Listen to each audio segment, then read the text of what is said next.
Hello दोस्तों, जय सिया राम। कैसे हैं आप लोग? मैं उम्मीद करता हूँ बहुत ही अच्छे होंगे और बहुत ही अच्छी तरीके से आप लोग अपनी पढ़ाई में लगे हुए होंगे। तो जैसा कि आप लोगों ने थंबनेल में देखा होगा कि आज से हम लोग शुरू कर रहे हैं शंखनाद सीरीज, जिसमें हम लोग पढ़ेंगे समास को, वो भी एक शानदार ट्रिक के साथ में। शंखनाद सीरीज में हम लोगों ने सबसे पहली क्लास अपनी कर ली है, जो थी संधि की, और हम लोग टारगेट कर रहे हैं यूपी पुलिस एग्जाम 60,244 को। उसके बाद में ये क्लास आपकी यूपीएसआई, यूपी लेखपाल और भी यूपी स्टेट के जो भी एग्जाम है जिनमें हिंदी पूछी जाती है, सबके लिए कारगर साबित होगी। तो आइए ज़्यादा बात न करते हुए हम लोग डायरेक्टली अपनी पॉइंट पे आते हैं। हम लोग आज पढ़ना शुरू करते हैं समास। तो देखिए यहाँ पर लिखा हुआ समास। समास की परिभाषा होती है, समास की परिभाषा दो शब्दों से मिलकर बना है जो एक अर्थपूर्ण शब्द होता है। जैसे कि यहाँ पर एग्जाम्पल के लिए देखिए लिखा हुआ है गगनचुम्बी। गगनचुम्बी देखिए दो शब्दों से मिलकर बना हुआ है, इसका अर्थ है गगन को चूमने वाला, गगन को चूमने वाला। तो आइए हम लोग देख लेते हैं एक बार समास विग्रह क्या होता है। समास विग्रह होता है, समास विग्रह का मतलब होता है किसी भी समासिक पदों को तोड़ना या विखंडित करना ही समास विग्रह कहलाता है। जैसे कि देखिए उदाहरण के लिए आगे दिया हुआ है, त्रिदेव। यहाँ पर लिखा हुआ है त्रिदेव। त्रिदेव को जब विखंडित करेंगे, तोड़ेंगे, इसको, इसके समासिक पदों को तोड़ेंगे तो हो जाएगा तीन देवताओं का समाहार या समूह, तीन देवताओं का समाहार या समूह। तो आइए आगे दिया हुआ है समास के प्रकार। अगर हम लोग प्रधानता के आधार पर देखेंगे तो समास के मुख्यतः 4 भेद होते हैं, और अगर वैसे देखेंगे तो समास के मुख्यतः 6 भेद होते हैं, क्योंकि तत्पुरुष समास के अंतर्गत ही कर्मधारय समास और द्विगु समास आ जाते हैं। तो आइए हम लोग आगे देखते हैं। देखिए कभी कभी एग्जाम में पूछ लेता है कि समास का विलोम क्या होता है। बहुत लोग समास का विलोम जो है विग्रह लगाते हैं, जो कि गलत है। समास का विलोम होता है व्यास। समास का विलोम क्या होता है? व्यास। आइए आगे देख लेते हैं हम लोग। यहाँ पर दिया लिखा हुआ है पूर्व पद और उत्तर पद। अब ये पूर्व पद और ये उत्तर पद क्या होता है, तो देखिए आगे आप लोग पढ़ेंगे पूर्व पद और उत्तर पद। पूर्व पद का मतलब होता है किसी भी समासिक शब्द का पहला, और उत्तर पद का मतलब होता है किसी भी समासिक शब्द के बाद का पद। अगर आपको ऐसे ना समझ में आए तो याद कर लीजिए, पूर्व मतलब होता है पहले। देखिए ट्रिक से याद कर लीजिए आप लोग। देखिए सूर्य भगवान पूर्व में उदित होते हैं, तो सबसे पहले कौन से राज्यों में वो दिखाई देते हैं? सबसे पहले पूर्वी राज्य, भारत के पूर्वी राज्यों में दिखाई देते हैं। उसके बाद में भारत के उत्तरी राज्यों में दिखाई देते हैं। तो पूर्व से हो जाएगा समासिक पदों का पहला शब्द। पूर्व पद मतलब होता है किसी भी समासिक शब्द का पहला शब्द, और उसके बाद में उत्तर पद का मतलब होता है किसी भी समासिक शब्द के बाद का पद। तो आइए हम लोग आगे देखते हैं। देखिए हम लोगों ने क्या क्या पढ़ा। हम लोगों ने पढ़ा समास, समास की परिभाषा पढ़ी। समास का मतलब होता है समास दो शब्दों से मिलकर बना है जो एक अर्थपूर्ण शब्द होता है। एग्जाम्पल के लिए क्या बताए थे? गगनचुम्बी, अर्थात गगन को चूमने वाला। उसके समास विग्रह कहते हैं, किसी भी समासिक पदों को तोड़ना है समास विग्रह कहलाता है। उदाहरण के लिए त्रिदेव। त्रिदेव का अर्थ होता है जब उसके समासिक पदों को तोड़ेंगे तो तीन देवताओं का समाहार समूह। उसके अंदर बताए थे आप लोगों को समास के प्रकार। प्रधानता के आधार पर समास 4 प्रकार के होते हैं, क्योंकि तत्पुरुष समास के अंतर्गत ही द्विगु समास और कर्मधारय समास आ जाते हैं, और वैसे मुख्यतः समास के 6 भेद होते हैं। और समास का आगे बताए थे कि समास का विलोम होता है व्यास। उसके बाद में बताया पूर्व पद क्या होता है, उत्तर पद क्या होता है। पूर्व पद मतलब होता है समासिक शब्द का पहला पद, और उत्तर पद मतलब होता है समासिक शब्द का बाद वाला शब्द। तो आइए हम लोग आगे पढ़ते हैं। देखिए यहाँ पर लिखा हुआ है अव्ययभाव समास। अव्ययभाव समास में पूर्व पद की प्रधानता होती है। अव्ययभाव समास में पूर्व पद की प्रधानता होती है। आगे दिया हुआ द्वंद्व समास। द्वंद्व, देखिए यहाँ पर द्वंद्व एग्जाम में, बहुत से एग्जाम में द्वंद्व की वर्तनी भी पूछ लेती है। द्वंद्व यही सही लिखा, द्वंद्व ऐसे लिखा जाता है। द्वंद्व जो है ऐसे लिखा जाता है। द्वंद्व जहाँ ऐसे दिखाई देगा यही द्वंद्व सही है।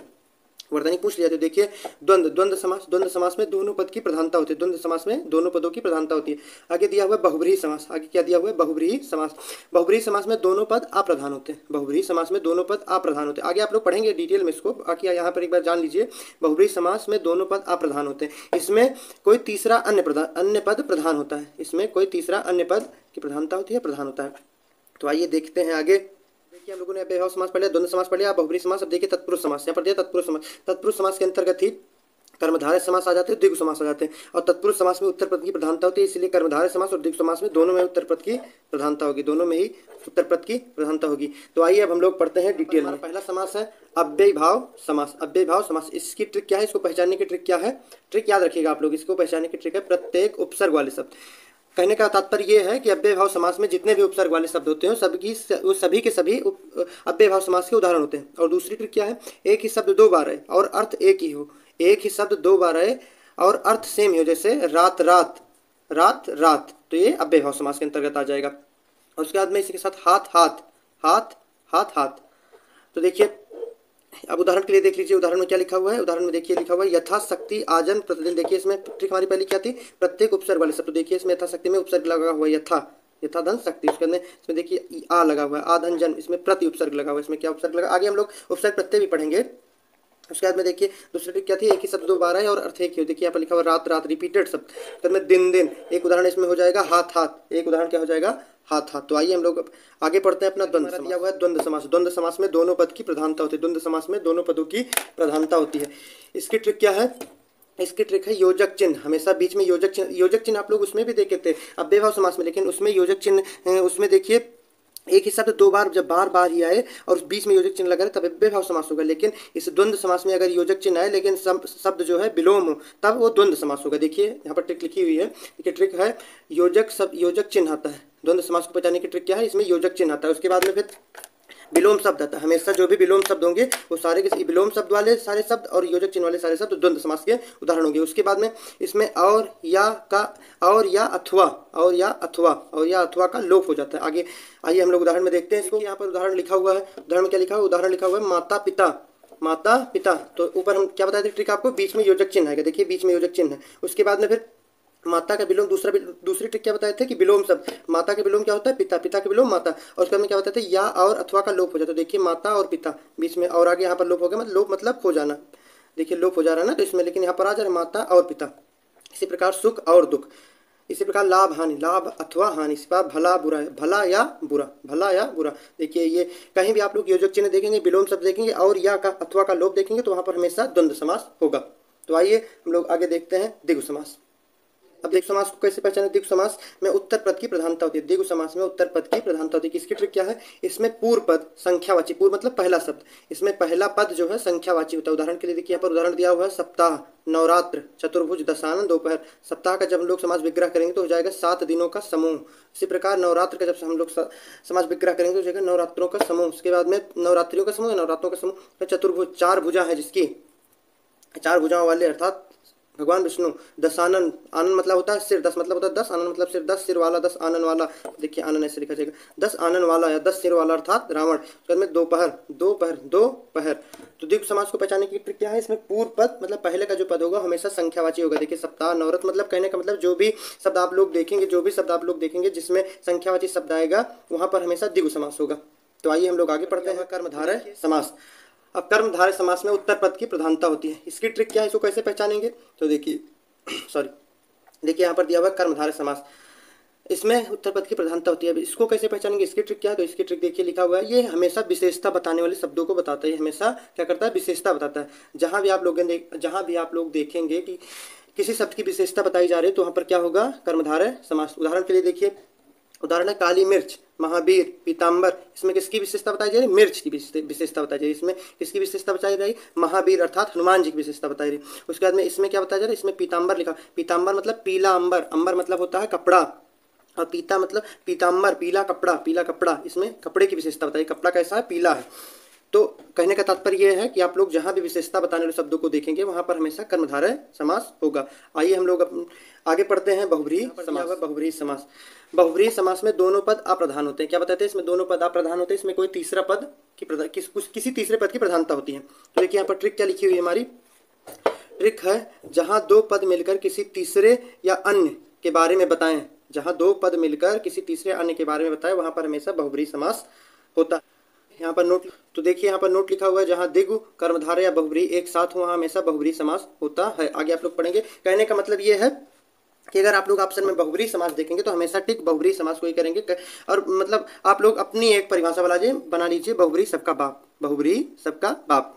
अब देखिए उदाहरण से आप लोग समझिए। उदाहरण में लिखा हुआ चतुर्भुज, 4 भुजा है जिसकी अर्थात विष्णु। फिर दिया हुआ त्रिलोचन, 3 नयन वाले, नयन मतलब होता है आंख, 3 आंखों वाले अर्थात शंकर जी। फिर दिया दशानन, आनन मतलब होता है सिर, 10 सिर है जिसके अर्थात रावण के। फिर दिया है गजानन, गजानन मतलब भगवान गणेश का पर्यायवाची, हाथी के समान मुख वाला अर्थात श्री गणेश। तो देखिए इसमें चतुर्भुज जो है कर्मधारय समास का उदाहरण है, उस दशानन जो है द्विगु समास का उदाहरण है।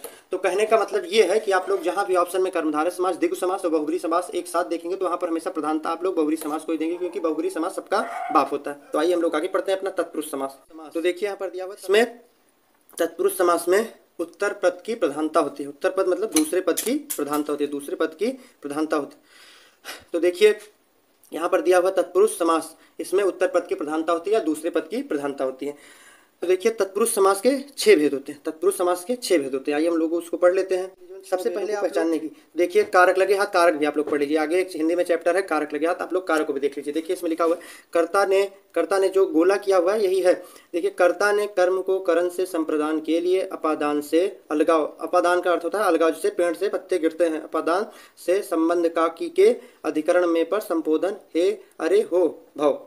एक बार फिर से देख लीजिए, मेरे साथ बोलिए आप लोग। कर्ता ने कर्म को करण से संप्रदान के लिए अपादान से अलगाव संबंध काके की अधिकरण में पर संबोधन हे हो अरे हो। तो देखिए यहाँ पर कर्ता नहीं है, कर्ता तत्पुरुष समास के अंतर्गत है। देखिए जहाँ पर क्रॉस का चिन्ह लगा हुआ है उसका कोई मतलब नहीं, तो कर्ता जो है तत्पुरुष समास के अंतर्गत नहीं आता। और इसी प्रकार संबोधन भी जो है तत्पुरुष समास के अंतर्गत नहीं आता। देखिए क्रॉस का चिन्ह लगा हुआ है। आइए हम लोग आगे पढ़ लेते हैं। तो देखिए यहाँ पर कर्म तत्पुरुष समास, कर्म तत्पुरुष समास, इसका उदाहरण क्या हो जाएगा? मतदाता। हम लोगों ने ऊपर क्या पढ़ा था कारक में? कर्ता ने कर्म को करण से संप्रदान के लिए अपादान से अलगाव संबंध काके की अधिकरण में पर संबोधन एरे ओ। आप लोग भी तीन चार बार बोलिएगा, आप लोगों को भी याद हो जाएगा। तो देखिए यहाँ पर लिखा हुआ है कर्म तत्पुरुष। कर्म तत्पुरुष का उदाहरण क्या है? इसको बहुत डीप में नहीं पढ़ना, बस इतना जान लीजिए कि तत्पुरुष समास के 6 भेद होते हैं। उसमें बस आप लोगों को ऐसे डायरेक्टली वो एग्जाम्पल दे देगा और इसमें पूछेगा कि इसमें कौन सा तत्पुरुष समास है। तो देखिए कर्म तत्पुरुष समास, कर्म तत्पुरुष में का एग्जाम्पल है मतदाता, अर्थात मत को देने वाला। तो क्या था? कर्म को था ना, तो मत को देने वाला। आगे है कर्म तत्पुरुष, आगे है कर्म तत्पुरुष समास। तो कर्म तत्पुरुष समास का उदाहरण हो जाएगा गुणहीन। गुणहीन करण से क्या था? करण से, कर्ता ने कर्म को करण से। देखिए गुणहीन में हो जाएगा गुण से हीन, गुण से हीन है जो, गुण से हीन है जो। आगे है संप्रदान तत्पुरुष समास।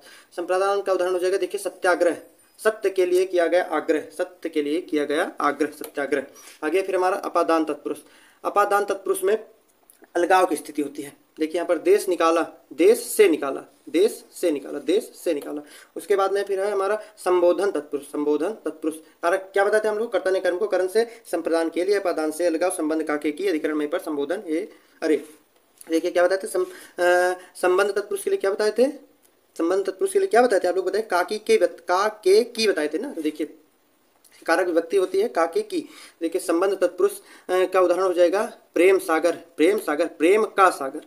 कम है एक और देख लीजिए राजपुत्र, राजा का पुत्र। देखिए इसमें संबंध बता रहा ना, प्रेम का सागर, राजा का पुत्र। किसका पुत्र है? राजा का पुत्र है। फिर देखिए आगे दिया हुआ है, आगे दिया हुआ अधिकरण तत्पुरुष। अधिकरण का एग्जाम्पल हो जाएगा शोकमग्न, घुड़सवार शोकमग्न। अधिकरण में पर था ना, तो शोकमग्न का इसका एग्जाम्पल हो जाएगा शोकमग्न। इसमें मग्न, शोक में मग्न। देखिए कारक विभक्ति यहाँ पर लगी हुई है, शोक मग्न, शोक में मग्न।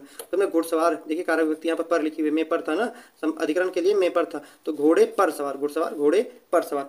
आगे देख लीजिए आप लोग दिया हुआ है यहाँ पर नई तत्पुरुष समास। ये भी तत्पुरुष समास के अंतर्गत ही आता है, लेकिन ये ज़्यादा पूछा नहीं जाता, लेकिन पढ़ लीजिए आप लोग एक बार, जानते रहे। मान लीजिए एग्जामिनर पूछ ही ले तो जानते हैं आप लोग। नई तत्पुरुष समास जो है तत्पुरुष समास के अंतर्गत ही आता है। इसमें इसको पहचानने की ट्रिक है, इसमें हमेशा नकारात्मकता दिखेगी, इसमें आपको हमेशा नकारात्मकता लिखेगी। जैसे उदाहरण के लिए धर्म दिखेगा तो उसका हो जाएगा अधर्म, लायक दिखेगा तो उसका हो जाएगा नालायक, हाजिर दिखेगा तो उसका हो जाएगा गैर हाजिर। और आगे है देखिए अलुक तत्पुरुष समास।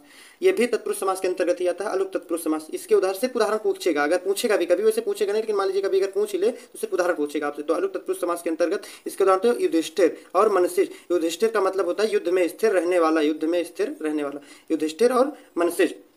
तो मैं उम्मीद करता हूँ आप लोगों को यह क्लास बहुत ही अच्छी लगी हुई होगी। और भी ऐसे ही ट्रिकी कॉन्सेप्ट के साथ में क्लास देखने के लिए आप अपने परिवार अयोध्या धाम ट्रिकी गुरुजी को जरूर से जरूर सब्सक्राइब कीजिए, सपोर्ट कीजिए, क्योंकि ये आपका परिवार है। इसी के साथ मैं अपनी वाणी को विराम देता हूँ। तब तक के लिए आप पढ़ते रहिए, हंसते रहिए, मुस्कुराते रहिए, मस्त रहिए। मिलेंगे नेक्स्ट वीडियो में। जय श्री राम।